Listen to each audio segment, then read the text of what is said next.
Africa దేశాల నుండి హైదరాబాద్ విమానాశ్రయానికి వచ్చిన 58 మంది ప్రయాణికులను కేవలం ముందస్తు జాగ్రత్తగా 21 రోజుల పాటు హోమ్ ఐసోలేషన్లో ఉంచి ప్రభుత్వం పర్యవేక్షిస్తుంది. ఇటీవలే గాంధీ ఆసుపత్రిలో ఇద్దరిని కూడా చేర్చారు. అందులో ఒకరికి ఎబోలా నెగిటివ్ వచ్చిందని తేలింది. విదేశాల నుంచి వచ్చిన ప్రయాణికులను ఐసోలేషన్లో ఉంచడంతో మళ్లీ కరోనా రోజులు గుర్తొస్తున్నాయా?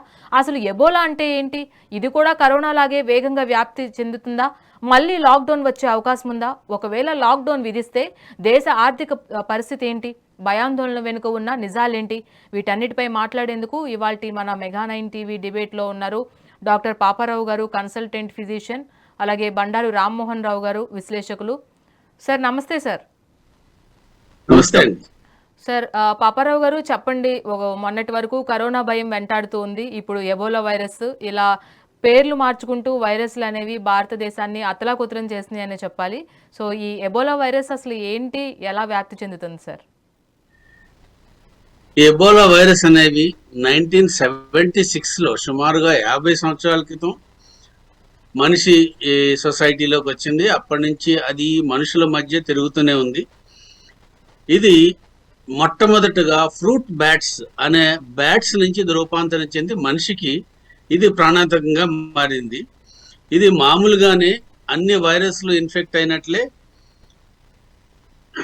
డ్రాప్లెట్ ఇన్ఫెక్షన్ అంటాం. అలాగే ఎక్కడన్నా ఒక పేషెంట్కి ఇన్ఫెక్షన్ వచ్చి వాళ్ళు దగ్గిన, లేదా వాళ్ళ సెలైవా నుంచి కానీ, వేరే బ్లడ్ అండ్ బాడీ ఫ్లూయిడ్స్ నుంచి కానీ, లేదా వాళ్ళు టచ్ చేసిన సర్ఫేసెస్ని మనం టచ్ చేసినా సరే ఇది సోకే అవకాశం ఉంది.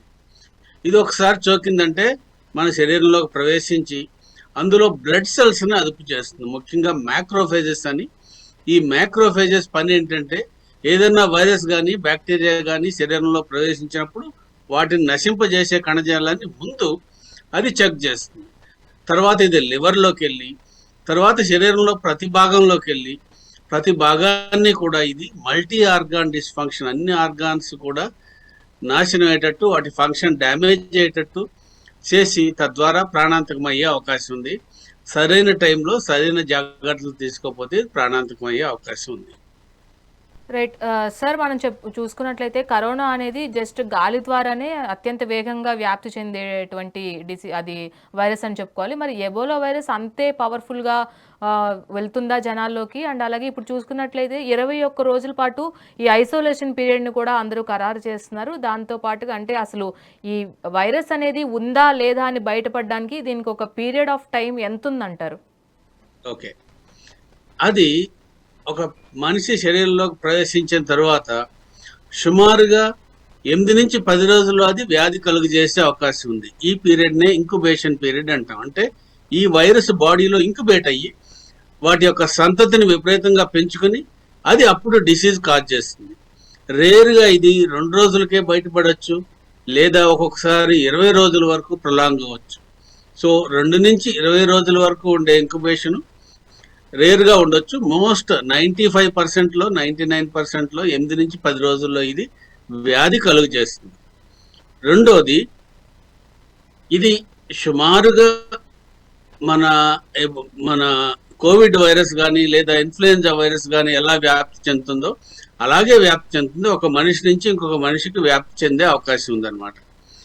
అది దీనికి మనం తీసుకోవాల్సిన జాగ్రత్తలు ఏంటంటే అవన్నీ తర్వాత చూద్దాం. ముందు రోగ లక్షణాలు ఏంటంటే ఇది 8 నుంచి 10 రోజుల తర్వాత మొట్టమొదటిగా విపరీతమైన జ్వరం రావటం, తలనొప్పి, ఒళ్ళు నొప్పులు రావటం.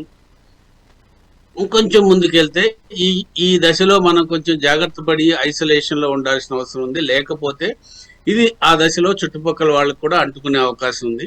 ఇది చాలా స్పీడ్గా, చాలా వేగంగా, అంటే కోవిడ్ ఎలా వ్యాప్తి చెందుతుందో ఇది కూడా అలా వ్యాప్తి చెందే అవకాశం ఉంది. అట్లాగే ముందు మామూలు ఇన్ఫెక్షన్ లాగా మొదలయ్యి దగ్గు, గొంతు నొప్పి, జ్వరము ఇలాంటివి వచ్చి, తర్వాత ఒళ్ళంతా దద్దుర్లు వచ్చి, తర్వాత ఈ వైరస్ మన లోపల ఉన్న రక్తనాళాల మీద దాని యొక్క ప్రభావం చూపించి రక్తనాళాలు పల్చబడేటట్టు చేసి, ఈ రక్తనాళాల్లో ఉండే రక్తంలో రక్త కణాలు ఉంటాయి, ప్లాస్మా అనే ద్రవ పదార్థం ఉంటుంది. ఈ ద్రవ పదార్థం రక్తనాళాల్లో నుంచి బయటకు వచ్చేసే అవకాశం ఉంది.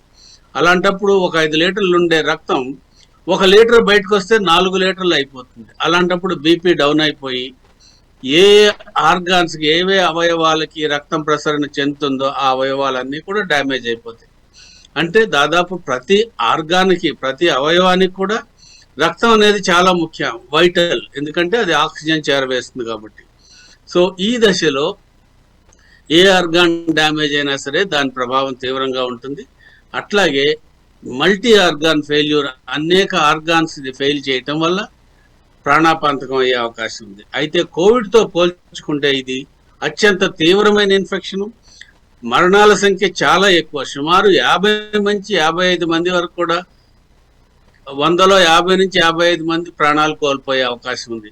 సో సరైన టైంలో సరైన ట్రీట్మెంట్ తీసుకోవడం అనేది చాలా ముఖ్యం. సరైన టైంలో దీన్ని గుర్తించడం, దానికంటే ముందు అనుమానించడం. ఇప్పుడు మనకు ఉదాహరణకి సుడాన్ నుంచి 15 రోజుల క్రితం సుడాన్ వెళ్ళి వచ్చిన పేషెంట్, ఒక ఆయన జ్వరంతో వచ్చాడు. ఆయన ఐసోలేట్ చేసి టెస్ట్ చేయడంలో ఆయనకి నెగిటివ్ అని తేలింది. అంటే మిగతా వైరస్లు ఏ వైరస్లు అయినా ఇది జ్వరాన్ని కాజ్ చేయొచ్చు.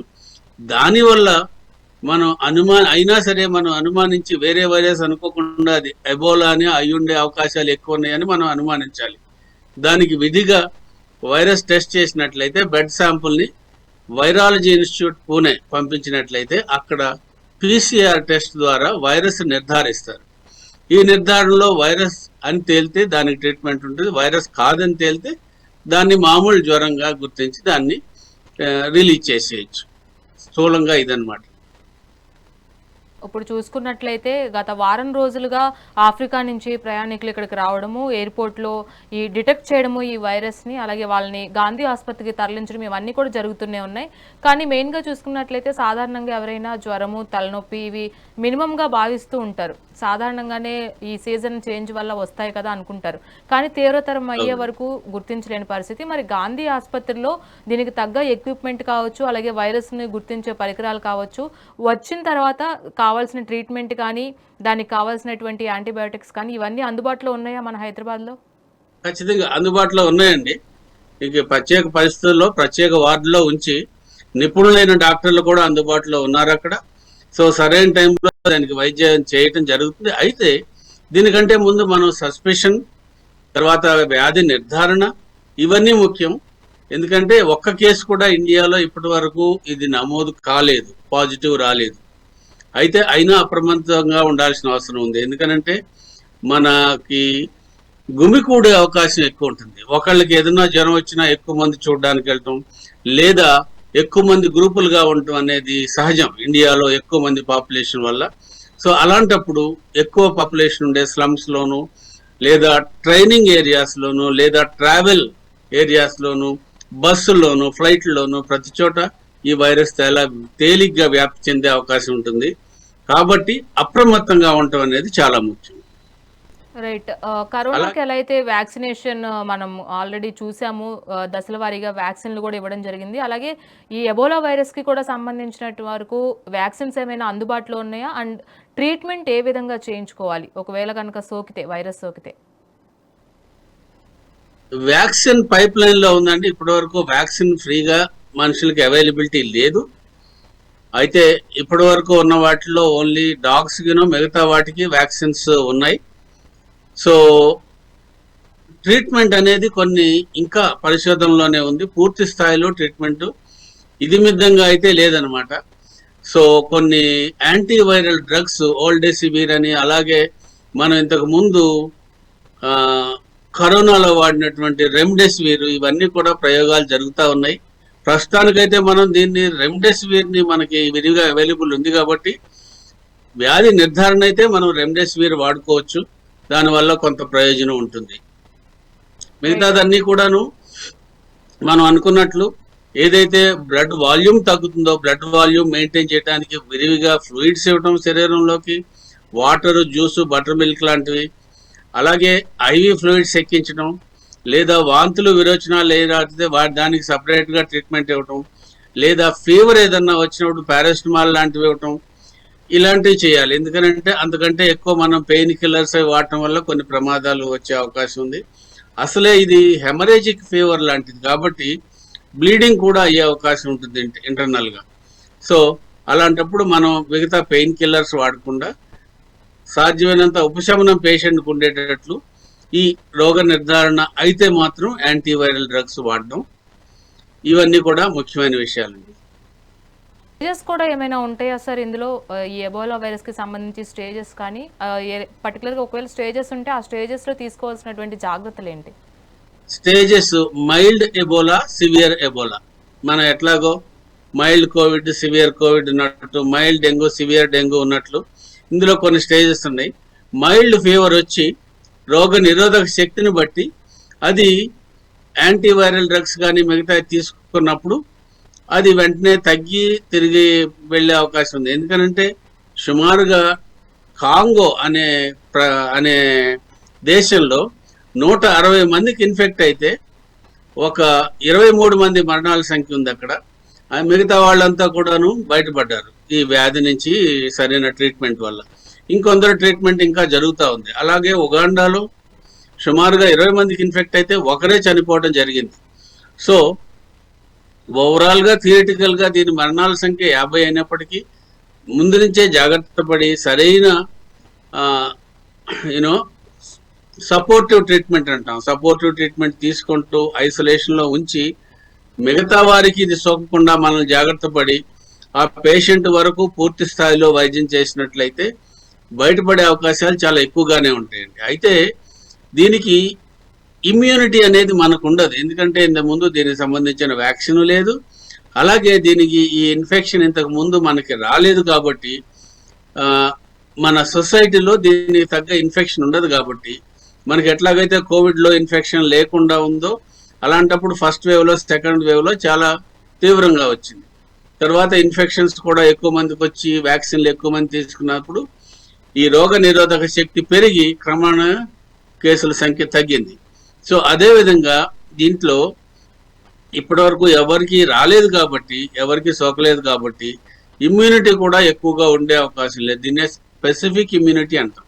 ఒకసారి ఒక పేషెంట్కి వచ్చిందంటే ఆ పేషెంట్ వ్యాధి నిరోధక శక్తి ఎక్కువ లేనట్లయితే చాలా తీవ్రమైన అనారోగ్యానికి గురయ్యే అవకాశం ఉంటుంది, ప్రాణాంతకంగా కూడా అయ్యే అవకాశం ఉంటుంది. కాబట్టి జాగ్రత్త పడాల్సిన అవసరం ఉంది. ముందు రాకుండానే మనం అన్ని నివారక చర్యలు, అట్లాగే ఐసోలేషన్ ప్రికాషన్స్, యూనివర్సల్ ప్రికాషన్స్ అంటాం, మాస్క్ పెట్టుకోవటం, పేషెంట్ని ఎవరైనా హ్యాండిల్ చేసేటప్పుడు వాళ్ళ బాడీ ఫ్లూయిడ్స్ కానీ టచ్ అయితే వెంటనే హ్యాండ్ వాష్ చేసుకోవడం, శానిటైజ్ చేసుకోవడం, అట్లాగే కామన్ ఏరియాస్లో మనం ప్రయాణం చేసేటప్పుడు ముఖ్యంగా బయటికి వెళ్ళినప్పుడు ఎయిర్పోర్ట్లో కానీ బస్ స్టాండ్లో కానీ వాష్రూమ్లకు వెళ్ళినప్పుడు కేవలం అదే నాబ్ని, అదే హ్యాండిల్ని అందరూ టచ్ చేస్తారు కాబట్టి మనం విధిగా హ్యాండ్ శానిటైజ్ చేసుకుంటే దీని వచ్చే అవకాశాలు చాలా వరకు తగ్గుతాయండి. రైట్. ఇప్పుడు మీరు ఇమ్యూనిటీ అనేది ఎక్కువగా లేదనే చెప్తున్నారు, అది గుడ్ థింగ్ అనే చెప్పుకోవచ్చు. అండ్ అలాగే ఇప్పుడు రానున్న ఈ వర్షాకాలం విధంగా ఈ క్రిములు కీటకాలకి కూడా నిజంగా ఇదొక మంచి సీజన్ అనే చెప్పుకోవాలి. ఏ వైరస్ వచ్చినా, ఏ బ్యాక్టీరియా వచ్చినా ఈజీగా వెంటనే వాళ్ళకి పక్కన వాళ్ళకి సోకే అవకాశం ఎక్కువగా ఉంటుంది, ఈ వైరస్ ప్రత్యేకించి, ఏ వైరస్ అయినా కానీ. మరి ఇలాంటి చల్లటి వాతావరణంలో కావచ్చు, ప్రత్యేకించి వర్షాకాలంలో కావచ్చు, దీన్ని ఎక్కువగా స్ప్రెడ్ అవ్వకుండా ఉండడానికి ప్రజలు ముఖ్యంగా ఇంకేమైనా జాగ్రత్తలు కావచ్చు, అలాగే ఫుడ్స్ తినే తిండి విషయంలో కూడా జాగ్రత్తలు ఉండాలి రోగనిరోధక శక్తి పెంపొందించేందుకు. దానికి సంబంధించినంత వరకు ఏమైనా డైట్ చెప్తారా? కరెక్ట్ అండి. ఒకసారి ఎవరికైనా ఫీవర్ వచ్చినట్లయితే మన ట్రెడిషనల్గా ఏంటంటే లంకణం పరమౌషధం అని ఏం తినొద్దు అని ఉపవాసం పెడతారు. అలాంటి మంచిది కాదు. జ్వరం వచ్చినప్పుడు మన శరీరానికి ఎనర్జీ కూడా ఎక్కువ అవసరం అవుతుంది. ఫీవర్ వల్ల కణజాలానికి ఎక్కువ ఎనర్జీ అనేది కావాలి. దానివల్ల సరైన ఆహారం తీసుకోవడం, ఎక్కువ ద్రవాహారాలు తీసుకోవడం, ఫ్రూట్ జ్యూస్ కానీ, బటర్ మిల్క్ కానీ, ఇలాంటి కోకోనట్ వాటర్ కానీ ఇలాంటివి ఎక్కువగా తీసుకున్నందువల్ల ఉపశమనం కలుగుతుంది. అలాగే బ్లడ్ వాల్యూమ్ మనం ఏదైతే అనుకున్నామో ఆ బ్లడ్ వాల్యూమ్ కూడా మెయింటైన్ అయ్యి, అలాగే నిజంగా ఈ ఎబోలా వైరస్ సోకినప్పటికీ ఈ బ్లడ్ వాల్యూమ్ తదితరుగా సంబంధించిన కాంప్లికేషన్స్ కూడా తక్కువ వచ్చే అవకాశం ఉంటుంది. సో ఏ వైరస్ అయినా సరే, ఏ ఫీవర్ అయినా సరే సరైన ఆహారం ఖచ్చితంగా తీసుకోవాలి. కొంచెం బ్లాండ్ డైట్ అంటాం, అంటే పచ్చళ్ళు కానీ, నాన్ వెజ్ కానీ, మసాలాలు కానీ లేని ఆహారం తీసుకున్నట్లయితే అది త్వరగా జీర్ణం అయ్యి ఎనర్జీ ఇచ్చే అవకాశం ఉంటుంది. సో పళ్ళు ఇలాంటివి ఎక్కువ తీసుకోవాలి. అలాగే ఫ్రెష్ వెజిటబుల్స్ ఎక్కువ తీసుకున్నట్లయితే మనకి రోగ నిరోధక శక్తి కూడా పెరుగుతుంది. అలాగే వ్యాధి సోకిన వాళ్లే కాకుండా సోకని వాళ్ళు కూడా కొంచెం జాగ్రత్త పడి ఇమ్యూనిటీ విషయంలో సరైన సమతుల్య ఆహారం తీసుకుంటూ కొంచెం ప్రోటీన్స్ ఎక్కువగా తింటూ, ఎందుకంటే మన యాంటీబాడీస్ అన్ని ప్రోటీన్ రిలేటెడ్. సో ప్రోటీన్ సరైన మోతాదులో తీసుకుంటూ వ్యాయామం చేసినట్లయితే సరిగా రెగ్యులర్గా ఈ వ్యాధి నిరోధక శక్తి మనం పెంపొందించుకునే అవకాశం ఉందండి. సో ఈ జాగ్రత్తలన్నీ తీసుకోవటం వల్ల, అలాగే పేషెంట్కి ఎవరికైనా ఫీవర్ వస్తే ముఖ్యంగా సోర్స్ అంటాం. ఈ సోర్స్ ఉగాండా వెళ్ళారు, ఎవరో ఫ్రెండ్స్ కానీ రిలేటివ్స్ కానీ ఉగాండా నుంచి వచ్చారు, ఏదో వచ్చారులే జ్వరం వచ్చింది పర్వాలేదు మళ్ళీ ఎక్కడ అల్లరవుతుంది, ఇలాంటి ఆలోచనలు పోకుండా ఎవరికైనా ఫీవర్ వచ్చినప్పుడు ఆ సోర్స్ దగ్గర నుంచి వచ్చినప్పుడు ఉగాండా కానీ కాంగో కానీ లేదా ఇంటర్నేషనల్ ట్రావెల్ కానీ చేసి వచ్చినప్పుడు వారికి ఫీవర్ వచ్చినట్లయితే వాళ్ళంతటా వాళ్ళే సపరేట్గా ఒక రూమ్లో ఐసోలేట్ అయ్యి హెల్త్ అథారిటీకి ఇన్ఫార్మ్ చేసినట్లయితే ఇంకా కొంచెం ప్రికాషన్స్ తీసుకుని సరైన సలహాలు ఇచ్చి సరైన ఏర్పాట్లు చేసే అవకాశం ఉంటుంది. కాబట్టి you should not shy away. మనం ఏదన్నా ఇలాంటివి వచ్చినప్పుడు మనకు మనమే మెడికల్గా ఐసోలేషన్ విధించుకొని ఇది మన నుంచి ఇంకెవరికి కూడా సోకకూడనే అనే పద్ధతిలో మనం వ్యవహరించాలి. దానివల్ల ఇది అక్కడితో ఆగిపోయి మిగతా వాళ్ళకి సోకే అవకాశాలు కూడా తగ్గిపోతాయి అన్నమాట. రైట్. ఇదే అంశానికి సంబంధించి మనతో పాటు మరింత విశ్లేషణ చేయడానికి మనతో పాటు ఈరోజు డిబేట్లో బండారు రామ్మోహన్ గారు ఉన్నారు. సో ఇప్పటికే భారతదేశం అనేక సంక్షోభాల్లో ఉంది. మరి ఇప్పుడు ఈ ఎబోలా వైరస్ కూడా వచ్చి మీద పడితే పరిస్థితి ఏంటి అనే దాని మీద మరింత వివరణ మనకి రామ్మోహన్ గారు ఇస్తారు. నమస్తే సార్. నమస్కారం సార్, ఇప్పటి వరకు చూసుకున్నట్లయితే ఒక పక్క కరోనా అయిపోయింది అనుకుంటే ఇప్పుడు యుద్ధ మేఘాల కారణంగా ఈ గ్యాస్, పెట్రోల్, డీజిల్ ధరలు పెనుభారం ఒకవైపు, ఇవన్నీ సంక్షోభాలు ఒక ఎత్తు అయితే ఇప్పుడు మరొకటి ఈ ఎబోలా వైరస్ రూపంలో మళ్ళీ మహమ్మారి వచ్చిందనే చెప్పుకోవాలి. మరి ఇదొక సంక్షోభం మళ్ళీ యాడ్ అయితే భారతదేశం పరిస్థితి ఏంటంటారు? రాణి గారు, మీకు డాక్టర్ పాపారావు గారికి అట్లాగే నిగాని ప్రేక్షకులకు నమస్కారం. డాక్టర్ గారితో చాలా వివరాలు తెలుసుకున్నాము. నేను చెప్పిన దానికన్నా శంఖంలో వస్తే తీర్థం అవుతుంది కదా, ఖచ్చితంగా వారు అన్ని వివరాలు చెప్పారు. రోగం ఎట్లా వస్తుంది, ఎట్లా దాన్ని తగ్గించుకోవచ్చు, ఏ రకంగా నివారణ చర్యలు తీసుకోవచ్చు, చికిత్స కన్నా నివారణ మేలంటాం కదా, ఆ రియాక్షన్ అది కూడా చెప్పారు వారు. నేను ఏమంటున్నానంటే బిగ్ బ్యాంగ్ నుంచి మొదలుకొని సమాజంలో మనకు ఎవల్యూషన్ థియరీ ఉంది కదా, పరిణామ సిద్ధాంతాన్ని చూసుకుంటే మీకు చాలా వరకు ఏ జీవులు బతకాలో ఆ జీవులు బతికిన, ఏ జీవులు చనిపోవాలి. డైనోసార్లు ఎట్లా పోయినా చూసి అంతరించినవి కానీ, అలాగే మనుషులు మనం కూడా ఎన్నో రకాల లక్షలాది సంవత్సరాలుగా ఎన్నో రకాలుగా మనం అనుభవించి ఈ స్థితికి వచ్చినాం. అందులో కరోనా కూడా భాగం. ప్రతి సంక్షోభానికి ఒక పరిష్కారం ఉంటుందని నేను అనుకుంటున్నాను. ఎందుకంటే ఒక కరోనా సంక్షోభం వచ్చింది, మొదటి దానికంటే రెండోసారి ఎక్కువ మంది చనిపోయారు మన భారతదేశంలో. చూశాను, వేలాది మంది పిట్టల్లో రాలిపోయాయి. ఆ లెక్కను చూసుకుంటే మనది తప్పి మన జనాభాని బట్టి మరణాల సంఖ్య కనపడుతుంది, కానీ చిన్న చిన్న దేశాలు పునాదిపోయినాయి. చూసినాం కదా, మా అమ్మ ఇప్పుడు అనేది అసహ్యమే ఆచారం బిడ్డ అనేది. అంటే మనము కొన్ని పద్ధతులు పాటించడం వల్ల, అంటే అది చికిత్సకర నివారణ ఏంటంటే మనం కొన్ని పద్ధతులు పాటించడం వల్ల కొంత అవుతుంది. రెండోది ఏంటంటే కొన్ని పశుపక్షాల ద్వారా కూడా ఇది వ్యాపిస్తుందని ఉంటుంది.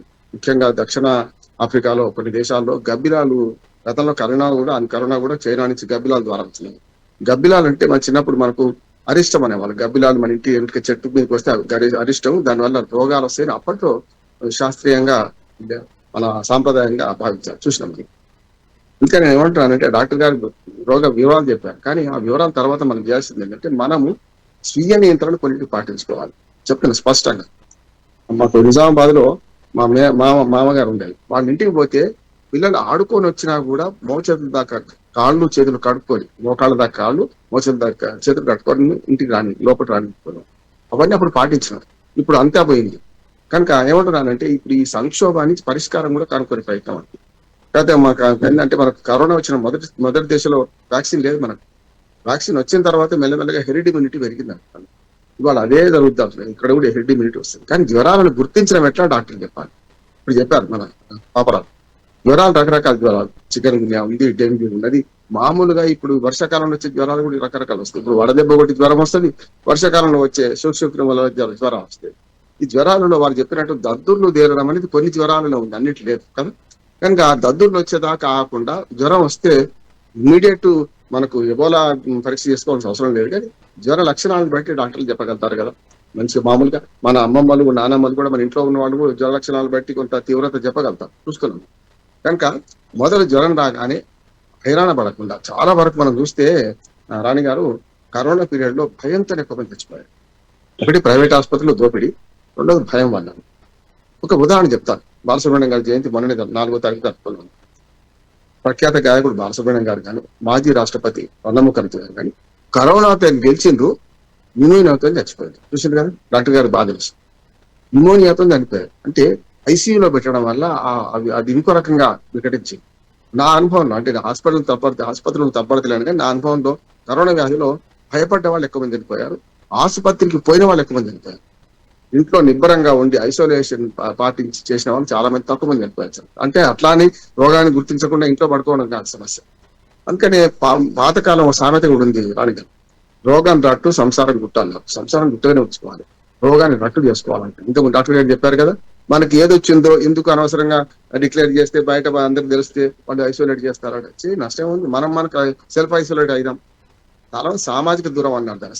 సోషల్ డిస్టెన్స్ అంటే ఇంకో రకం వస్తుంది, ఫిజికల్ డిస్టెన్స్ అంటాం దాన్ని. అంటే ఫిజికల్ డిస్టెన్స్ పాటించాల్సి వచ్చింది, పాటించినా కదా చూసినాం కదా. ఎక్కడికక్కడ బస్సులు రైళ్లు అన్ని ఆగిపోయినాయి, విమానాలు అయిపోయినాయి, ఎక్కడికక్కడ ఉండిపోయినాయి. మేమైతే అప్పుడు మాకు రాకపోయినా 6 నెలలు బెంగళూరులో ఫ్లైట్ క్యాన్సిల్ అయితే మా అమ్మాయి దగ్గర ఉండిపోవాల్సి వచ్చింది.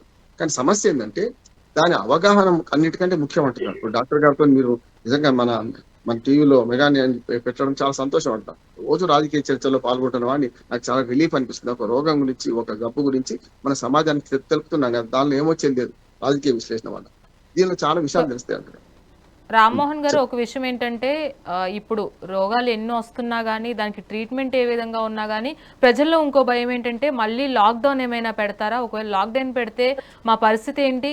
ఇప్పటికే దేశ ఆర్థిక పరిస్థితి అనేది కొంచెం ఇప్పుడిప్పుడే కోలుకుంటున్న పరిస్థితి, మళ్ళీ లాక్డౌన్ లాంటి పరిస్థితులు వస్తే దేశం నుంచి ఇటు కేంద్ర స్థాయి నుంచి ఎలాంటి సూచనలు ఉండబోతాయి, అలాగే ప్రజలు ఏ విధంగా ఈ పరిస్థితులన్నింటినీ తట్టుకుంటారంటారు?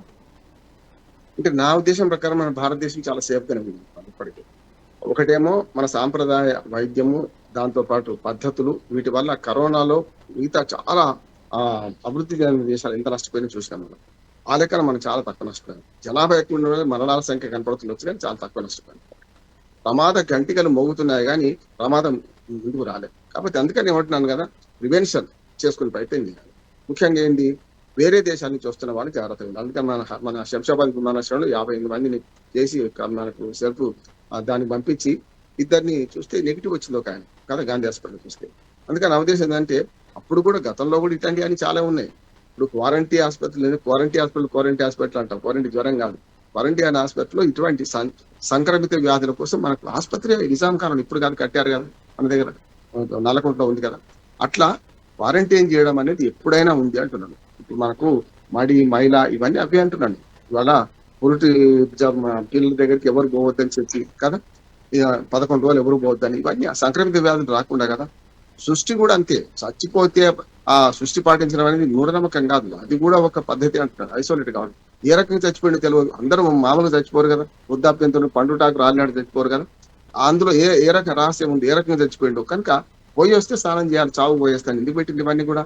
మన భారతీయ వైద్య శాస్త్రం ఈ శాస్త్రానికి ఖచ్చితంగా ఉంటుంది, దీని హేతువాది సమస్యలు. కానీ భారతీయ వైద్య శాస్త్రంలో ఇవన్నీ పాటించేది కనుకనే మనం చాలా అడ్వాన్స్ గా ఉన్నాం అంటారు. అందుకని కరోనా అనే సంక్షోభం నుంచి ఓ పరిష్కారాలు కూడా వచ్చినాయి.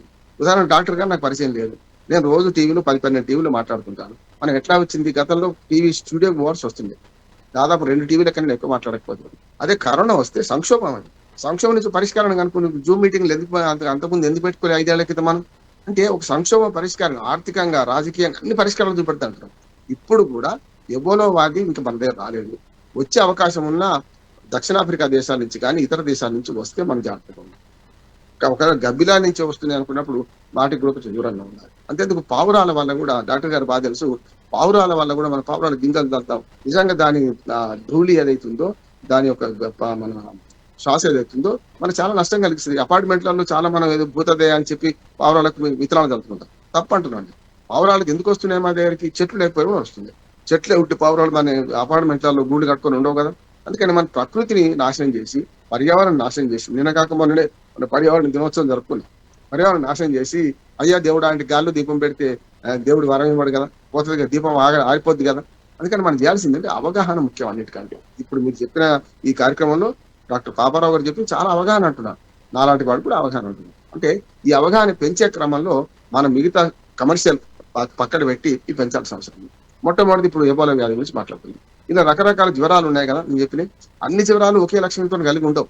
ఇప్పుడు దీనిలో డాక్టర్ గారు చెప్పినట్టు చివరికి ఏమవుతుంది, మనకు గుండె ఆపరేషన్ చేసిన వాళ్ళకు రక్తం పలచనవ్వడానికి కాకుండా గట్టిపడడానికి పలచనవ్వడానికి కొంచెం టాబ్లెట్స్ ఇస్తాం. ఎన్ని టాబ్లెట్స్ వేసుకోవాలి, ఎప్పుడు వేసుకోవాలి, మళ్ళీ టెస్ట్ కానీ నేను చెప్తుంటాం.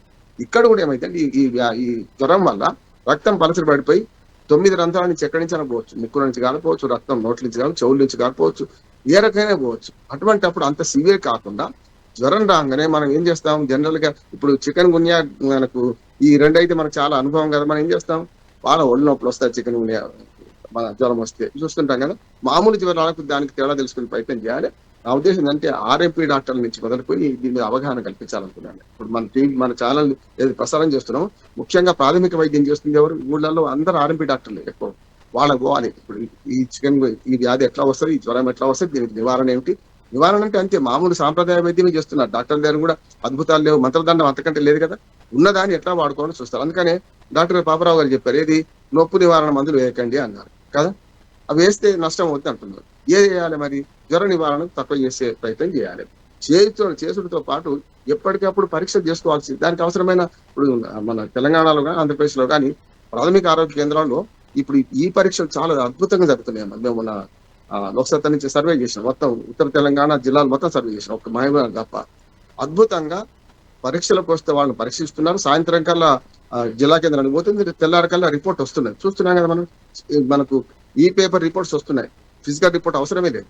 అందుకని ఇటువంటి జ్వరాలు వచ్చినప్పుడు ప్రాథమిక ఆరోగ్య కేంద్రాలు బాగా పనిచేయాలంటారు. అందుకని ప్రాథమిక ఆరోగ్య కేంద్రాలు ఒక రకంగా చెప్పాలంటే నివారణ చర్యలు తీసుకునేవి, యోగాన్ని బాగు చేసేది కాదు. దాకా ఎప్పుడు పోవాలి, గాంధీ హాస్పిటల్లో లేకుంటే ఎంజిఎంకి ఎందుకు పోవాలి, ఎప్పుడు పోతాము, ఇవన్నీ కాకపోతే కదా.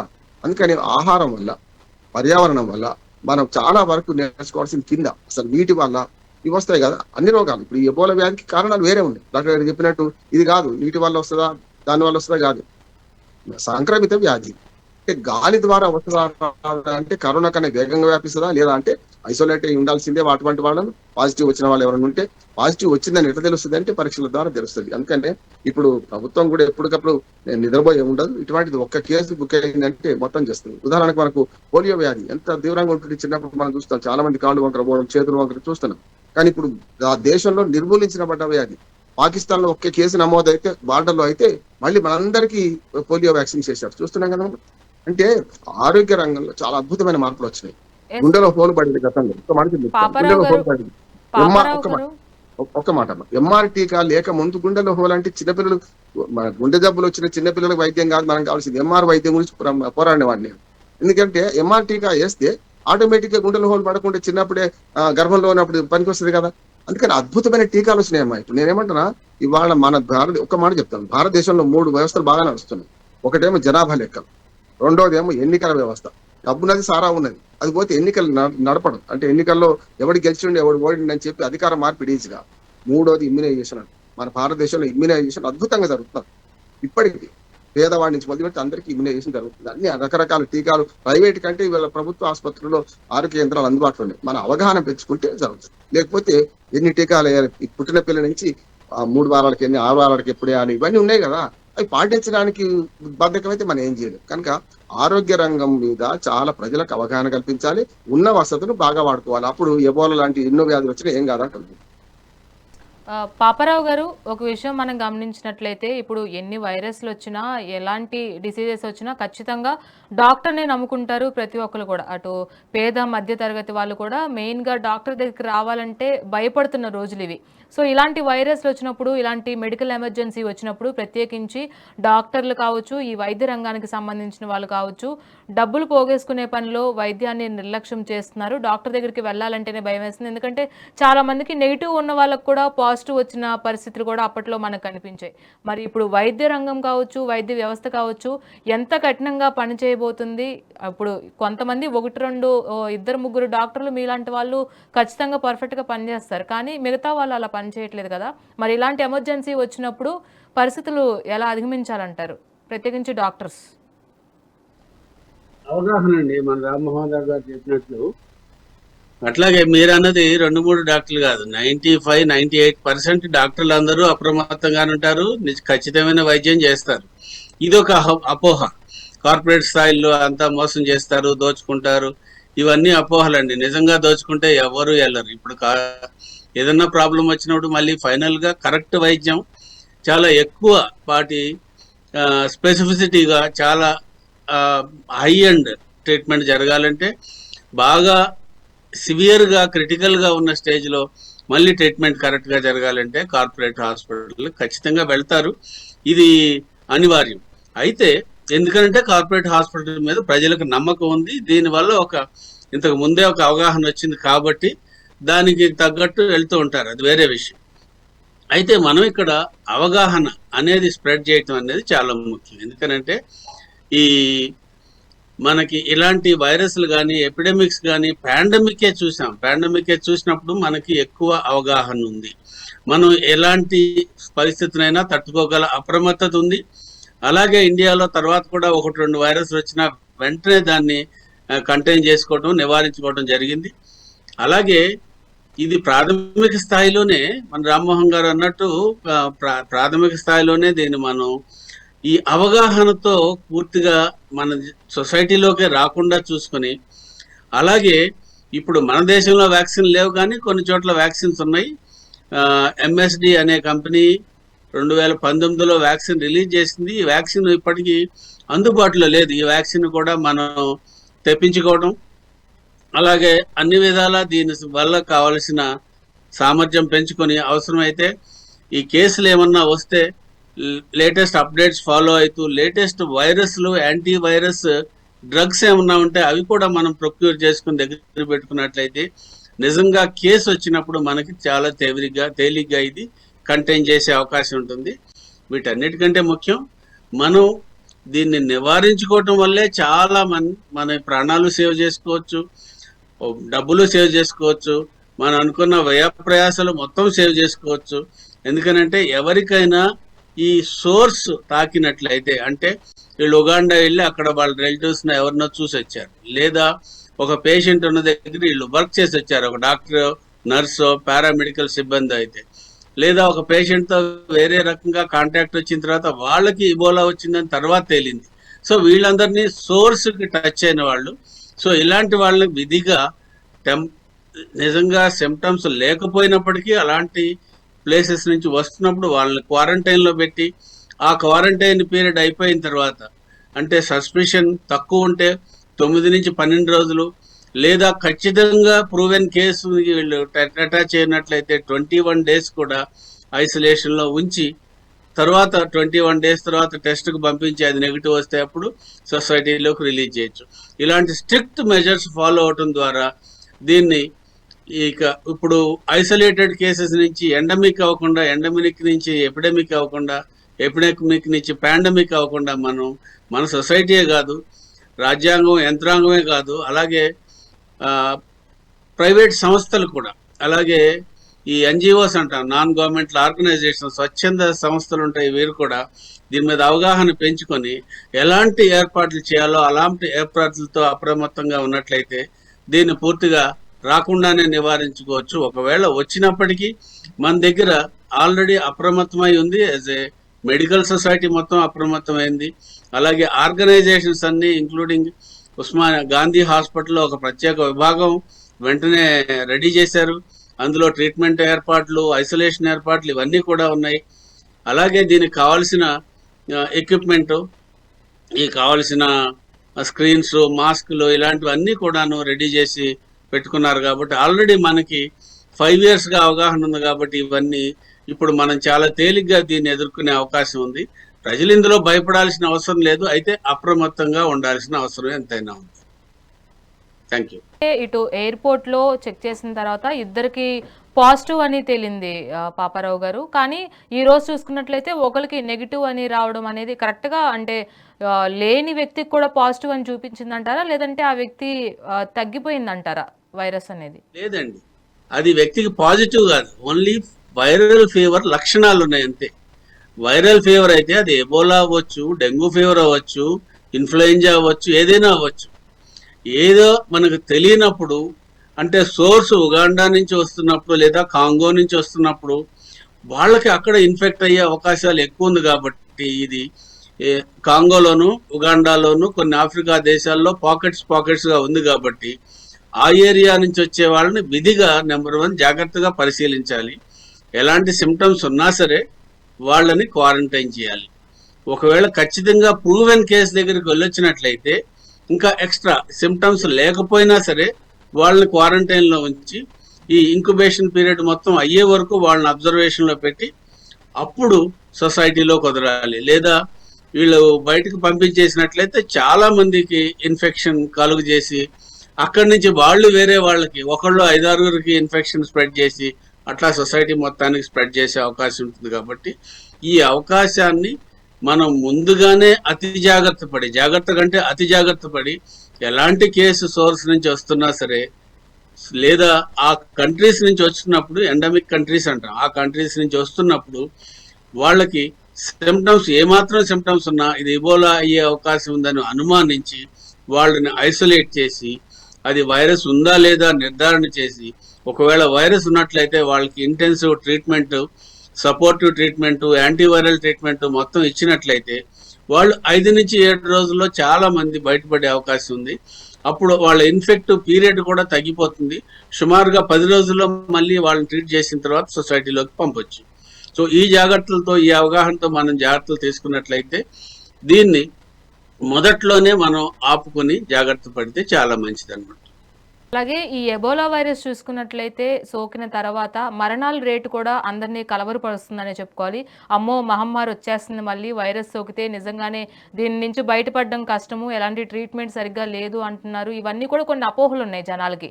మరి ఈ వైరస్కి సంబంధించి మరణాలు రేట్ అనేది ఎంతవరకు ఉంటుంది?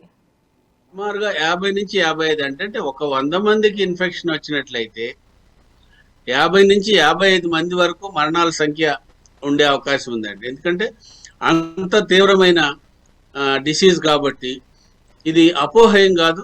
అప్రమత్తంగా ఉండటం మంచిదే. అప్రమత్తంగా అంటే అతి జాగ్రత్తగా ఉండటం ఇంకా మంచిది. ఎందుకనంటే ఆ కంట్రీస్ నుంచి సోర్స్ నుంచి వచ్చే ఎవరికైనా సరే ఏమాత్రం సిమ్టమ్స్ ఉన్నా, ఏమాత్రం జ్వరం కానీ, జలుబు దగ్గు కానీ, తలనొప్పి కానీ, ఒళ్ళు నొప్పులు ఇలాంటి సాధారణంగా వచ్చే వైరల్ ఫీవర్ వచ్చే లక్షణాలు ఎవరికున్నా సరే వాళ్ళని ముందు ఎబోలానా కాదా అనే అనుమానం. అది కోవిడ్ అయితే మనకు ప్రమాదం లేదు, ఆల్రెడీ కోవిడ్ ఉంది, ఇప్పటికి కూడా ఉంది. ఆ కేసులు కూడా బాగా తక్కువ తీవ్రతతోనే తగ్గిపోతున్నాయి. చాలా మంది ఇప్పటికి కూడా కోవిడ్ వస్తూ ఉంటారు, కానీ మామూలు జలుబు దగ్గు జ్వరం లాంటిదే అది కూడా అయిపోయింది అప్పుడు, ఎందుకంటే మనకున్న ఇమ్యూనిటీ వల్ల. కానీ ఇప్పుడు ఎబోలా గనక వచ్చినట్లయితే ఇది తీవ్రమైన సంక్షోభాన్ని కలుగజేసే అవకాశం ఉంటుంది. ఎందుకనంటే మనకి హర్డ్ ఇమ్యూనిటీ లేదు, వ్యాక్సిన్ లేదు, ఇంతవరకు ఏమాత్రం దాని గురించి స్పెసిఫిక్ ఇమ్యూనిటీ అనేది లేదు. కాబట్టి ఇది తీవ్రంగా ప్రజల్లో వ్యాధి కలుగజేసే అవకాశం ఉంటుంది. కాబట్టి మొట్టమొదటే మనం తీవ్ర అప్రమత్తంగా, భయపడినా పర్వాలేదు కానీ జాగ్రత్తగా ఉంటూ దీన్ని మొట్టమొదటే మన సొసైటీలోకి రాకుండా మనం జాగ్రత్త పడాల్సిన అవసరం ఉంది. అలాగే పాపారావు గారు చూసుకున్నట్లయితే మరణానంతరం కూడా ఈ అంత్యక్రియలు చేసే టైంలో కూడా ఈ వైరస్ అనేది ఎక్కువ శాతం వ్యాప్తి చెందుతుందని నిపుణులు కూడా చెప్తున్న పరిస్థితి ఉంది. నిజంగానే ఎబోలా వైరస్ మనిషి మరణించిన తర్వాత కూడా దాని ప్రభావం అనేది చూపుతుందంటారా? ఉంటుందండి, ఖచ్చితంగా ఉంటుంది. మనిషి మరణించిన తర్వాత కంప్లీట్గా ఇది ఆగిపోయిన సర్క్యులేషన్ ఇవన్నీ ఆగిపోయినా సరే చాలా కొన్ని బ్యాక్టీరియా పోతాయి, కొన్ని పుట్రిఫైయింగ్ బ్యాక్టీరియా అనేవి పైకి వస్తాయి, అవి బాడీని డీకంపోజ్ చేస్తాయి. ఇది ప్రకృతి సిద్ధంగా జరిగేది. అయితే వైరస్ అనేవి అంత తేలిగ్గా పోవు, అది శరీరంలో ఉంటాయి. కాబట్టి పూర్తి అంత్యక్రియల వరకు జాగ్రత్తగా మాస్క్లు వేసుకుని, అవసరమైతే ఈ కిట్ వేసుకుని అన్ని జాగ్రత్తలతోనూ ఐసోలేషన్ ప్రికాషన్స్తో వాళ్ళని ఖననం చేయాల్సిన అవసరం ఉంది. రామ్మోహన్ గారు, ఇప్పుడు చూసుకున్నట్లయితే ఈ వైరస్ అనేది స్టార్టింగ్ స్టేజ్లోనే ఉంది. ఇప్పుడు కేవలం విదేశీ ప్రయాణికుల నుంచే ఈ వైరస్ అనేది దేశంలోకి అడుగుపెట్టిందని చెప్పుకోవాలి. దాన్ని కట్టుదిట్టంగా దేశంలో ఉన్నటువంటి స్టాఫ్ కావచ్చు, ఎయిర్పోర్ట్లో ప్రత్యేకించి దీన్ని టెస్టులు చేయడము, దాన్ని అరికట్టే ప్రయత్నం కూడా ఐసోలేషన్ వార్డులకి తరలించడం ద్వారా చేస్తున్నారు. మరి ఇక్కడ వరకు రాకుండా ఉంచడానికి ఏ ప్రాంతాల్లో ఇప్పుడు ఎబోలా వైరస్ ఉందో అక్కడి నుంచి ప్రయాణాలని ఏమైనా కట్టడి చేసే అవకాశం ఉందా కేంద్ర ప్రభుత్వం? రాణిగారు ఇప్పుడు రెండు ఉంటాయి. ప్రపంచం అంతా ఒక కుగ్రామంగా మారిపోయింది. కేవలం ఆఫ్రికా దేశాలతో కంట్రోల్ అయితే లాభం లేదు. ఎందుకంటే సామెత ఉంది, ఒడ్డు సాట వరం సాట అని. ఏది చాటు కాదు. ఇవాళ ప్రపంచం అంతా కుగ్రామంగా మారిపోయిన తర్వాత కాంగో నుంచో, సూడాన్ నుంచో, ఉగాండా నుంచో వస్తే మాత్రమే ఐసోలేట్ కావాల్సిన అవసరం లేదు. వాళ్ళు ఆఫ్రికా దేశాల నుంచి ఇంకే దేశాలకు పోవచ్చు, అక్కడి నుంచి ఇంకోటి మన దగ్గర రావచ్చు. సర్కిల్ చెప్పలేము. అందుకనే అదే అంటాగా, ఇవాళ లక్షలాది మంది రోజువారీ ప్రపంచవ్యాప్తంగా ప్రయాణాలు చేస్తున్నారు. వేలాది మంది మన దేశంలో వస్తున్నారు, ఇక్కడి నుంచి పోతున్నారు. అటువంటి అప్పుడు ఇన్ని విమానాశ్రయాలు మొట్టమొదటి. ఎందుకంటే రవాణా మార్గం అంటే రోడ్డు రవాణా కానీ రైలు రవాణా మధ్యన తక్కువ దేశాలతో మన సంబంధాలు ఉన్నాయి. బంగ్లాదేశ్, పాకిస్తాన్ అప్పుడు కూడా అది కూడా పెద్దగా లేదు. నేపాల్, భూటాన్ ఇట్లా ఉంటుంది. అంతే తప్ప మిగతా వాళ్ళందరూ విమానాలు రావాల్సిందే. విమానాశ్రయాల దగ్గర కట్టుబడి చేయాలంటున్నారు. అసలు వైరల్ ఫీవర్ ఏది కాదు చెప్పండి? పడిషం కూడా వైరల్ ఫీవరే అంటున్నాను నేను. కాదా డాక్టర్ గారు? పడిషం కూడా ఓ సామెత ఉంది మనకి. మందులు వాడితే వారం రోజులు, మందులు వాడకపోతే 7 రోజులు తక్కువ అయింది అని సామెత. మందులు వాడకపోతే వారం రోజులు, మందులు వాడితే 7 రోజులు. ఏదైనా వారమే కదా, సాబైన మరణమైన ఒకటే కదా. అందుకని ఏమంటున్నా అంటే, దీనికి వైరల్ ఫీవర్ చాలా రకాలు ఉన్నాయి. దీన్ని ఎట్లా డిఫరెన్షియేట్ చేయాలి అని వైద్య శాస్త్రం చెప్పాలంటున్నాను. డాక్టర్ గారు చెప్పింది అదే. ఎట్లా డిఫరెన్షియేట్ చేయాలి? ప్రతి జ్వరం వైపోలో కాదు కదా, ప్రతి జ్వరం కరోనా కాదు కదా. అప్పుడు కరోనా అయితే జ్వరం కూడా కాదు, కరోనా డైరెక్ట్ అటాక్ అయ్యి. ఇది అట్లా కాదు, జ్వర లక్షణాలు చెప్తున్నారు కదా. నేనేమంటున్నానంటే, ఇవాళ అవగాహన కోసం ప్రభుత్వమే కరపత్రాలు ముద్రించాలంటున్నాను నేను. మనం మొదలు ప్రమాదం వచ్చిన తర్వాత చేతులు కాలినాక ఆకులు పట్టుకోవద్దు. అసలు ఎబోలా వ్యాధి ఏంటి, ఆ ఎబోలా వ్యాధి ఎట్లా వస్తుంది, ఏ రకంగా సంక్రమిత అవుతుంది, దానిలో మన జాగ్రత్తలు ఏం తీసుకోవాలి. ఇది చిన్న కరపత్రం, ఇది అరచేంత కరపత్రం సరిపోతుంది కదా. డాక్టర్ గారు చెప్పిన విషయాలన్నీ ఆంధ్ర రాయొచ్చు కదా, ఎట్లా వస్తుంది. రెండోది గబ్బిలాల ద్వారా వస్తుందా, లేకపోతే ఇతర పశుపక్షాల ద్వారా వస్తుందా, ఎట్లా ట్రాన్స్ఫర్ అవుతుంది, దాని గురించి రాయాలంటారు. అది కొంచెం దానికి దూరంగా ఉంటాయి. ఈ మధ్యన వీధి కుక్కలు చాలా ఎక్కువైపోయినాయి. కుక్కల ద్వారా కూడా రావచ్చు చెప్పలేము. ఇప్పుడు సెలైవ ఎక్కడి నుంచి ఎటనే పోవచ్చు అంటున్నారు. చాలా మంది కుక్కల్ని ప్రేమ చేస్తుంటా. సమస్య వేరే, సుప్రీంకోర్టు ఏమనేది అంతే వేరు. కానీ మన పెంపుడు జంతువుల వల్ల కూడా మనకు రావచ్చు కదా. ఈ పెంపుడు జంతువు ఇంకో దానికి కలవచ్చు, ఏమైనా చేయొచ్చు కదా. అందుకని అవగాహన కోసం కేంద్ర రాష్ట్ర పోతుంది, ముఖ్యంగా కేంద్రం చేయాలి. ఎందుకంటే ఏ రాష్ట్రానికి ఆ రాష్ట్రం ప్రయత్నం చేస్తే ఫలితాలు ఉండవు. రాణగారు, ఎలుకల నిర్మూలన కోసం రైతులు అనుకోండి, వాడి పొలంలో ఒక్కటే చేసుకుని లాభం లేదు, పక్క పొలం నుంచి ఎలుకలు వచ్చేస్తాయి. అందుకేం చేయాలి? సామూహిక ఎలుకల నిర్మూలన కార్యక్రమం చేయాలి. ఇల్లు కాలుతుంటే పక్కింటి వాడు వచ్చి నీళ్లు వస్తారు, మన ఇల్లు కాలకపోతే పక్కింటి వాడు కూడా కాలుతుంది అని చెప్పే కదా. మనం ఏం చేయొచ్చు అంటే, ప్రపంచమంతా ఈ సంక్షోభం మొదలవుతుంది. దీన్ని ఏం చేయాలి? ఇప్పటికే ఆర్థిక రాజకీయ సంక్షోభంతో ప్రపంచంతో యుద్ధాలతో కొట్టుమిట్టాడుతుంది. ఇది వస్తే ఖచ్చితంగా ఇంకా కష్టమే. ఆనాడికి కరోనా కాలంలో ఈ యుద్ధాలు లేనేలేవు. ఉక్రెయిన్ రష్యా యుద్ధం లేదు, గల్ఫ్ దేశాల యుద్ధం లేదు, అమెరికా ఇరాన్ యుద్ధం లేదు. దీనివల్ల ఏమవుతుందంటే, ఇప్పుడు ఈ వ్యాప్తి చెందక ముందే నేను చెప్తున్నా, చికిత్స కంటే నివారణ మేలు కనుక నివారణ కోసం ఏం చేయాలి? అప్రమత్తం చేయాలి. మొత్తం దేశ ఆరోగ్య శాఖను అప్రమత్తం చేయాలి. దాని ద్వారా అన్ని లోకల్ భాషల్లో, స్థానిక భాషల్లో కరపత్రాలు ముద్రించాలి. ఎబోలా వ్యాధి లక్షణాలు ఇవి, అసలు ఎట్లా వస్తుంది అనుకుంటున్నారు, ఏ రకంగా నివారణ చేసుకోవచ్చు, చిన్న చిన్న చిట్కాలు ఇవి చేస్తే బాగుంటది అంటున్నారు. అందుకని ఐసోలేట్ కావడంలో చాలా ఉన్నాయి అంటున్నాను. ఇప్పుడు నేను సృష్టి చెప్పినా, గురుడు చెప్పినా, ఇవన్నీ ఆనాడించి అనాదిగా పాటిస్తున్న పద్ధతులు అవే మళ్ళీ ఇప్పుడు ఒకసారి చెప్తున్నాం. మనం అంటే 21 రోజు ఐసోలేషన్, ఇప్పుడు వాళ్ళు పెట్టిందంటే 21 రోజు ఐసోలేషన్ పెడితే ఏమైంది? నెగిటివ్ అని తేలింది. కొన్ని తప్పుడు గుర్తింపులు కూడా జరిగినాయి గతంలో, కాదని లేదు. డాక్టర్లు అందరూ మంచివాళ్ళ కాదు, నేను అడ్వకేట్ని. అడ్వకేట్లు అందరూ మంచిగా ఉంటా, చాలా తప్పుడు సలహా ఇచ్చే వాళ్ళు కూడా ఉంటారు. నేను ఏమంటున్నానంటే, అందులో ప్రతి రంగంలో మంచి ఉంటుంది, చెడ్డ ఉంటుంది. కానీ మొత్తం చెడ్డగా చెప్పేటట్టుండదు, మొత్తం మంచిగా చెప్పేటట్టుండదు. ప్రతి రంగంలో మనుషులందరూ పురుషులందు పుణ్య పురుషులు వేరయ్యా విశ్వదాభిరామ వినలేమని. కనుక అందరూ ఒకే తీరు ఉండాల్సిన అవసరం లేదు. ఒక్కదాని చూసి మొత్తం అంతా బ్లాంకెట్ స్టేట్మెంట్ ఇవ్వాల్సిన అవసరం లేదు. కానీ కరోనా కష్టకాలను ఎదుర్కొని, కరోనా సంక్షోభాన్ని మనం ఎదుర్కొన్నాం కనుక చాలా వరకు అభివృద్ధి చెందిన దేశాల్లో, చాలా వరకు సున్నితత్వం ఎక్కువ పాటించిన దేశాల్లో చేతులు గడగడం కూడా పద్ధతులు ఉన్నాయి. ఐక్యరాజ్య సమితి ఇచ్చిన దాని వరకు మేము మన సస్టైనబుల్ గోల్స్ లో మేము పాఠాలు చెప్తాం. అందుకని ఏమంటున్నానంటే, అతి శుభ్రత కూడా ఒకసారి కష్టం అవుతుంది. చూడండి, ఏదైనా వ్యాధి వస్తే ఫారం కోడి పిల్లలు టక్కుని చచ్చిపోతుంది. అది పెంట మందుల కోడి పిల్లలు చాలా బాగుంటుంది, చాలా ఇమ్యూనిటీ ఎక్కువ ఉంటుంది. దాన్ని మనం కూడా మన భారతీయతలో ఉన్న ఇమ్యూనిటీ ఎక్కువ. అందులో మళ్ళీ కొంచెం ధనిక వర్గము బాగా ఏమంటారు, దాన్ని ఐసోలేట్ అయ్యి దూరంగా ఉండే వాళ్ళకి ఎక్కువ వచ్చింది అవన్నీ పుస్తకాలు. అంటే ధనిక వర్గానికి ఎక్కువ వచ్చింది. అది పేదలు ఉండే వాడల్లో రాలే. మీకు బొంబాయిలో మనకు పేదలవాడు చాలా పెద్దది, ప్రపంచంలో పెద్ద పేదలవాడు. అక్కడ కరోనా పెద్దగా రాలేదు, చూసింది కదా. రోజు కలిసి ఉన్నారు, తింటుండ్రు, తాగిండ్రు, అక్కడే కూర్చున్నారు. ఏం రాలే కదా మరి. అంటే ఆ అనుభవం అన్నిటికీ వర్తించదు. నేను స్పష్టంగా చెప్తున్నాను, సున్నితంగా వ్యవహరించిన వాళ్ళకి ఎక్కువ వచ్చింది కరోనా వ్యాధి. ఇప్పుడు కూడా దీన్ని ప్రపంచవ్యాప్తంగా జరుగుతున్న పరిశోధనలు చెప్పాలి, ఇక్కడ ఏమైతుందో చెప్పాలి. అన్నిటికంటే ఐసోలేట్ గా కంటే మనకు వేరే దేశాల నుంచి, ఏ దేశం నుంచి వచ్చినది పాటిద్దామంటున్నాను. కేవలం ఆఫ్రికా ఖండం నుంచి వస్తే మాత్రం ఐసోలేట్ చేయాలి, వాళ్ళు పక్కన పెట్టడం కాకుండా వేరే ఖండం నుంచి వచ్చిన వాళ్ళ ప్రయాణ ఉంటది కదా. ఇప్పుడు మనకు బ్యాంకులో లోన్ హిస్టరీ ఉంటుంది, మనకి ఎట్లా ఉంటుంది, అట్లానే వీళ్ళ జర్నీ హిస్టరీ తీయాలి. తీసి అబ్బాయి ఎప్పుడైనా అటు పోయి వచ్చిండా, పోయి వస్తే మనకి సంక్రమించే అవకాశం ఉంటుంది కదా. సంక్రమించడానికి నిమిషాలు పట్టవచ్చు, రోజులు పట్టవచ్చు, నెలలు పట్టవచ్చు, సంవత్సరాలు పట్టవచ్చు. అంటే దానికి ఆ ఇమ్యూనిటీ బట్టి ఒక్కొక్క శరీరం ఒక్కొక్క స్పందిస్తుంది. డాక్టర్ల పరిభాషలో చెప్పారంటే రాణి గారు, రోగి స్పందిస్తున్నాడు అంటారు, రోగి వైద్యానికి స్పందిస్తున్నాడు అంటారు. అందరు రోగులు స్పందించకపోతే చచ్చిపోతారు రోగి. అందుకని ఆ స్పందన అనేది ఒక్క తీరు ఉండదు. నా శరీర ప్రకృతి ధర్మం నాకు ఉంటుంది, డాక్టర్ పాపారావు గారికి వారికి ఉంటుంది. అంటే శరీర ధర్మం ఒక్క తీరు ఉండకపోతే ఏమైంది అంటే స్పందించే గుణం కూడా మారుతుంది. కనుక మీరు ఎన్ని రోజుల్లో అది స్ప్రెడ్ అవుతుంది, ఎట్లా అవుతుంది అని మనం ఊహించలేము. స్ప్రెడ్ అయిన వాడు బలహీనుడైతే తొందరగా స్ప్రెడ్ అవుతుంది, బలవంతుడైతే కొంచెం ఇమ్యూనిటీ ఎక్కువ నుండి తొందరగా కాకపోవచ్చు. కానీ బలహీనం నుంచి వచ్చే ఇమ్యూనిటీ బలవంతుడు నాశనం చేస్తుంది కదా. ఎందుకంటే ఇవన్నీ మెడికల్ పరిభాషలో కాకుండా సామాన్య ప్రజలకు అర్థమయ్యే రీతిలో ఇప్పుడు పాపారావు గారు మనకి ఎట్లా చెప్పిండో అట్లా చెప్తే అప్పుడు దాన్ని చెప్పడమే కాదు, రాతపూర్వకంగా ఉంటే బాగుంటుంది అన్నట్టు. ప్రతి సంక్షోభాన్ని ఎదుర్కోవడానికి ఈ పద్ధతులు అంటున్నాం. రెండోది అవగాహన సదస్సులు పెట్టాలి. ఇప్పుడు ప్రతి ఆరోగ్య కేంద్రంలో మీరు ఏఎన్ఎంస్ కానీ ఆశా వర్కర్లు కానీ ప్రతి ఆరోగ్య కేంద్రంలో మీటింగ్స్ ఎవ్రీ మంత్ ఒక డేట్ ఉన్నది, ఫస్ట్ అనుకుంటాను డేట్ పెడుతున్నాను. ఆ రోజు ఏం చేయాలంటే ఎబోలా వ్యాధి గురించి లక్షణాలు చెప్పాలి. సమాజాన్ని చైతన్యం చేసుకోకూడదు, సమాజాన్ని సెన్సిటైజ్ చేయకుండా మీరు ఎన్ని చెప్పినా లాభం లేదు. అసలు వైద్యం దాకా పోవద్దు అంటున్నాను నేను. ఇక్కడనే ముగించే ప్రయత్నం రామ్మోహన్ గారు, ఒక విషయం ఏంటంటే అవగాహన కల్పించడం ఒక ఎత్తు, ట్రీట్మెంట్ జరిపించడం ఒక ఎత్తు, ఇవన్నీ కూడా ఖచ్చితంగా మెడికల్ ఎమర్జెన్సీ కిందే వస్తాయి. కానీ గతంలో ఇదే వైఫల్యం అనేది కేంద్ర ప్రభుత్వం పూర్తిగా విఫలం చెందిందని అనుకోవాలి. ఎందుకంటే మెడికల్ ఎమర్జెన్సీలో సరైన పడకలు లేకపోవడం హాస్పిటల్లో, సో ఈ కిట్లు లేకపోవడము, దానికి సంబంధించినటువంటి మెడికేషన్ లేకపోవడం, ఇవన్నీ కూడా ఆల్రెడీ మన భారతదేశం చవి చూసింది. కానీ ఇప్పుడు ఇలాంటి మెడికల్ ఎమర్జెన్సీ వచ్చినప్పుడు తట్టుకునే స్థితి ఇప్పుడు భారతదేశానికి ఉందా? ఎందుకంటే మళ్ళీ మెడికల్ ఎమర్జెన్సీలు వచ్చే అవకాశం ఉందని అప్పట్లో వరల్డ్ హెల్త్ ఆర్గనైజేషన్ కూడా కొన్ని ఎమర్జెన్సీ పాయింట్స్ కూడా జారీ చేసిన పరిస్థితి ఉంది. మరి ఇప్పుడు భారతదేశం ఏ విధంగా కట్టుదిట్టమైన పరిస్థితుల్ని, ఇలాంటి కట్టుదిట్టమైన ఏర్పాట్లను చేస్తుంది, ప్రత్యేకించి మెడికల్ కిట్ల రూపంలో?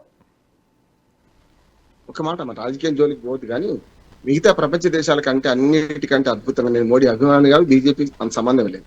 నేను స్పష్టంగా చెప్తున్నా ఏమంటే మిగతా అన్ని దేశాల కంటే మనం బాగా స్పందించామంటున్నాం. కొంచెం వెనక ముందు మిగతా దేశాలన్నీ చెప్పాను, అభివృద్ధి చెందిన దేశాలు వేల మంది పిట్టల్లో రాలిపోతుంటే మనం బతికి బట్టగట్టామంటున్నాం. దేశ జనాభా 145 కోట్ల జనాభా మనది. ఆనాటికైతే కరోనా నాటికైతే 130 కోట్ల జనాభా ఉన్నాం కదా, 135 కోట్ల జనాభా ఉన్నాం కదా. ఏ దేశం ఎన్ని దేశాలు వేస్తే 135 కోట్ల జనాభా అవుతుంది?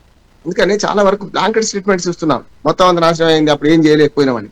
అన్ని చేస్తే అట్లుంది. కరోనాకు అవసరమైన వ్యాక్సిన్ మన భారత్ బయోటెక్ ఇక్కడే కదా, మన ఊరి దగ్గరనే, మన ఇక్కడ మన తుర్కపల్లి తుమ్కంట దగ్గర మన బ్రహ్మాండ వ్యాక్సిన్ తయారు చేస్తున్నాం కదా మనం. అట్లాగే పూణేలో వ్యాక్సిన్ తయారు చేస్తున్నాం. ఎవరు చేసింది చెప్పండి? మొత్తం ఇంత అభివృద్ధి చెందిన దేశాలు ఉన్నాయి కదా, ఎవరైనా చేసిండా?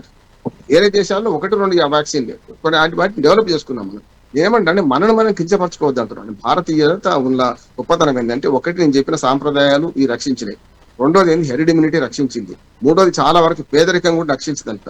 పేదలకు తక్కువ వచ్చింది కరోనా, పెద్దలకు ఎక్కువ వచ్చిందంట. అంటే ఇవన్నీ చూస్తే మనకు బ్లాంకెట్ స్టేట్మెంట్ ఇస్తారని ఈ రెండు డాక్టర్ గారు చెప్పాలి ఎంతవరకు మనకు ఎలా చూపించవచ్చు. రెండోది ఏంటంటే ప్రైవేట్ హాస్పిటల్ దోపిడీ కూడా ఉంది, అంత తక్కువేం కాదు.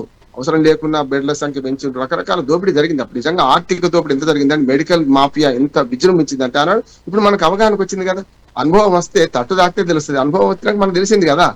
ఇప్పుడు అడ్డగోలుగా ఉరకం, మన ఇంట్లో మనం ఉంటాం, మన ఆహారం మనం సరిగ్గా తీసుకుంటాం, ఐసోలేట్ మన ఇంట్లో మనం పక్కన ఉంటాం. ఒకటో స్టేజ్ లో చనిపోయిందని, రెండో స్టేజ్ చనిపోయిందని కంటే రెండో స్టేజ్ లో ఎక్కువ మంది చనిపోయారు. వేరేది మన దగ్గర రెండో స్టేజ్ మన ఇమ్యూనిటీ వచ్చేసింది, మనకు 3 టీకాలు తీసుకున్నాక ఇంకో రకంగా వచ్చింది. దీనివల్ల సైడ్ ఎఫెక్ట్స్ ఉన్నాయా లేవా ఇవన్నీ చర్చ జరుగుతున్నాయి. కానీ మన దేశాన్ని మనం కించపరచుకోవద్దు అంట. ఇతర దేశాలను చూసుకుంటే మనం చాలా బ్రహ్మాండంగా ఉన్నాం. అయితే అప్పుడు వస్తుందని ఊహించింది కాదు కదా.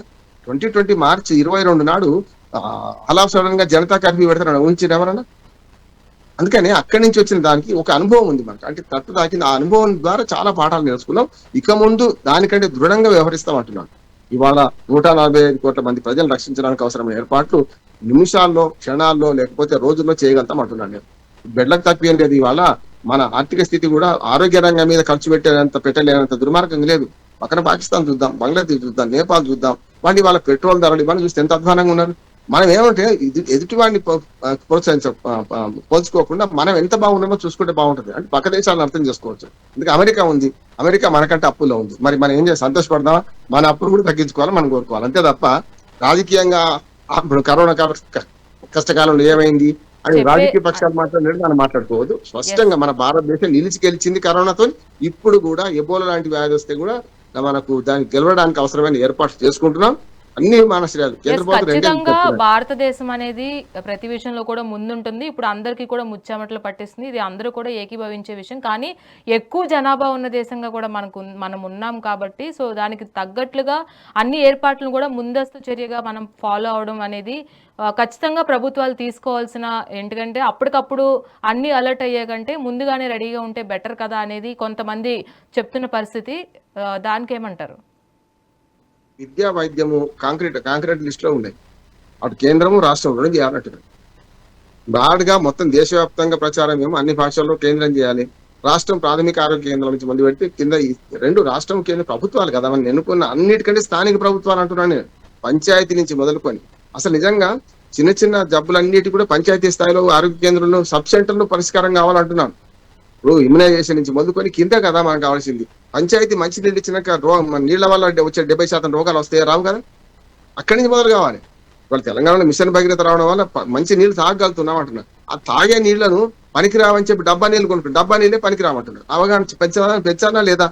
డబ్బా నీళ్ళలో రకరకాల రసాయనాలు కలిపి వాటికి ఫ్రెష్ వాటర్ అని ఇస్తున్నాడు. మన నల్లా దగ్గర పట్టుకుని అంతకంటే అద్భుతంగా ఉంటాయండి. ఎప్పుడు కూడా అతి శుభ్రత పాటించడం కూడా రోగాలు రావడానికి ఎక్కువ కారణం అవుతుంది. డాక్టర్ గారు చెప్పాలి. ఎక్కువసార్లు చేతులు కడగకుండా రోగం అంటారు దాన్ని.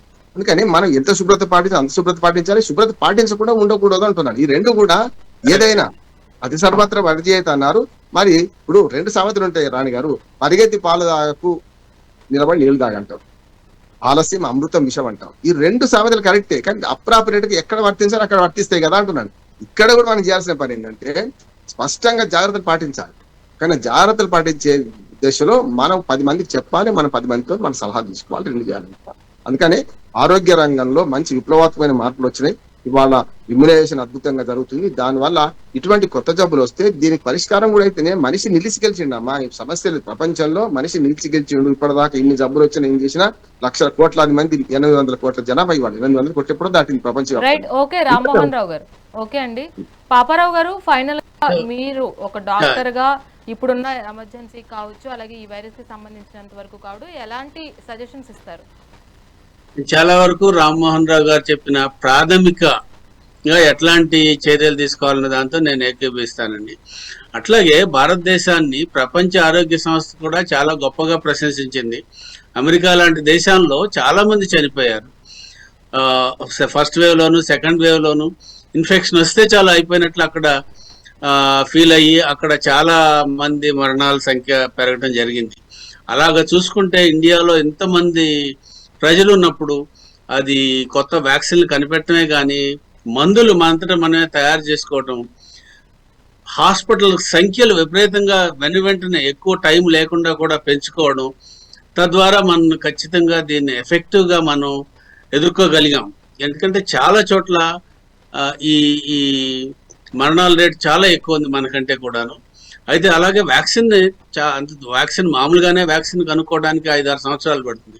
వెంటనే వ్యాక్సిన్ కనుక్కోవడం, అలాగే మిగతా సంస్థల నుంచి మనం సలహాలు తీసుకుని ఆ వ్యాక్సిన్లు కూడా తయారు చేయటం, ఇవన్నీ కూడా ఎఫెక్టివ్గా జరిగినాయి. దీనికి ప్రపంచ ఆరోగ్య సంస్థ కూడా దీన్ని ప్రశంసించింది. అలాగే ఇంతమందికి వ్యాక్సిన్స్ ఇవ్వటం ఏ ప్రాబ్లం లేకుండా కొన్ని కోట్ల మందికి దాదాపు 200 వ్యాక్సిన్లు, 200 కోట్ల పైగా వ్యాక్సిన్లు, అంటే 150 కోట్లు 140 కోట్లకి 280 కోట్ల వ్యాక్సిన్లు అవసరమైతే సుమారుగా 200 కోట్ల పైగా వ్యాక్సిన్లు ఇవ్వడం జరిగింది. సో ఇదంతా ఒక సాధారణంగా ఒక నెట్వర్క్ అనేది లేకుండా జరిగే అవకాశం ఉండదు. అలాగే ప్రాథమిక వైద్య విధానంలో స్పెసిఫిక్ ప్రొటెక్షన్ అంటాం, దీనికి ముఖ్యమైనది వ్యాక్సిన్స్ వేయడంలో మాత్రం మన ప్రైమరీ హెల్త్ కేర్ పరిస్థితి చాలా విపరీతంగా కృషి చేసింది. అలాగే చాలా పకడ్బందీగా ఒక లెక్క ప్రకారం పుట్టిన పిల్లల దగ్గర నుంచి అందరి స్టాటిస్టిక్స్ తీసుకొని అందరూ ఇళ్ళకి వెళ్ళి మరి ఆ టైంకి వెళ్ళి వ్యాక్సిన్లు వేయటం, ఇదొక వ్యవస్థ మనకి ఖచ్చితంగా ఉంది. ఇది పకడ్బందీ వ్యవస్థ. దీనికి యూనిసెఫ్ పర్యవేక్షణ కూడా ఉంది.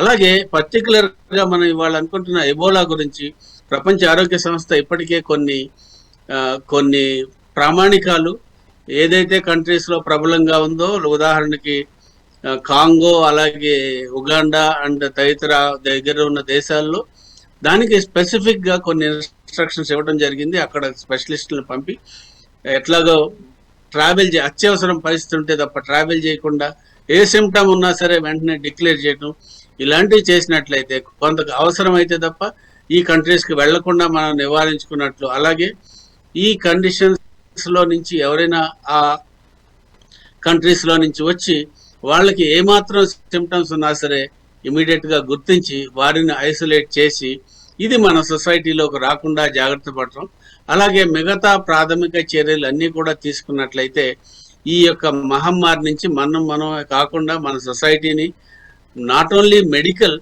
మిగతా ఇది ఎకనామిక్ బర్డెన్ ఉంటుంది, సోషల్ బర్డెన్ ఉంటుంది, ప్రొడక్షన్ తగ్గిపోతుంది. దీనివల్ల చాలా అనర్థాలు ఉన్నాయి. కాబట్టి అన్ని వైపుల నుంచి దీన్ని రిస్ట్రిక్ట్ చేసుకుని, అట్లాగే మన రామ్మోహన్ రావు గారు అన్నట్లు దీన్ని మనం వ్యాప్తి చేయాలి. ఈ యొక్క ఏదైతే అవగాహన ఉందో, అవగాహన ప్రతి మనిషికి అవసరం.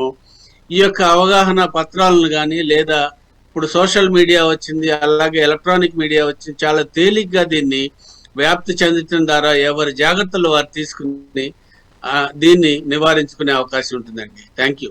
రైట్, థ్యాంక్ యూ పాపారావు గారు, థ్యాంక్ యూ రామ్మోహన్ గారు, చక్కటి విశ్లేషణ అందించారు. మాతో పాటు డిబేట్లో పాల్గొని ప్రేక్షకులకి చక్కటి వివరణ ఇచ్చినందుకు. సో చూశారు కదా, ఎబోలా వైరస్ ఇప్పుడు ప్రపంచాన్ని గడగడలాడిస్తుంది. అలాగే భారతదేశానికి కూడా ఇక్కడ వరకు రావడం జరిగింది. తెలంగాణలో ఇప్పటికే 2 కేసులు పాజిటివ్గా తేలాయి. అందులో వాళ్ళ నుంచి ఎవరైతే సన్నిహితంగా మెలిగారో వాళ్ళకు కూడా టెస్టులు చేసే ప్రయత్నంలో గవర్నమెంట్ అనేది ఉంది. అలాగే గాంధీ ఆసుపత్రిలో కూడా స్పెషల్ వార్డ్స్ని కూడా ఏర్పాటు చేశారు, ఐసోలేషన్ వార్డ్స్ని. కాబట్టి ప్రతి ఒక్కరు కూడా అప్రమత్తంగా ఉండాలి. సో కనీసమైనటువంటి కొన్ని అవగాహన కార్యక్రమాలు కూడా ఇటు ఎన్జిఓస్ కావచ్చు, ప్రభుత్వాలు కూడా చేస్తే మంచిది అని ప్రతి ఒక్కరు నిపుణులు కూడా చెప్తున్న పరిస్థితి అయితే ఉంది. ఏదేమైనప్పటికీ కూడా ప్రజలు అప్రమత్తంగా ఉంటూ ఫిజికల్ డిస్టెన్స్ని, అలాగే సోషల్ డిస్టెన్స్ని మెయింటైన్ చేస్తూ ఉంటే ఎలాంటి వైరస్లు ఎన్ని వచ్చినా కానీ ఒకరికి వ్యాప్తి చెందకుండా ఉంటాయి అనేది ఇప్పుడు ఈ రోజు మెగా డిబేట్ లో తెలుసుకుందాం. సో ఇది ఇవాల్టి మెగా డిబేట్. చూస్తూనే ఉండండి మెగా 9 టీవీ.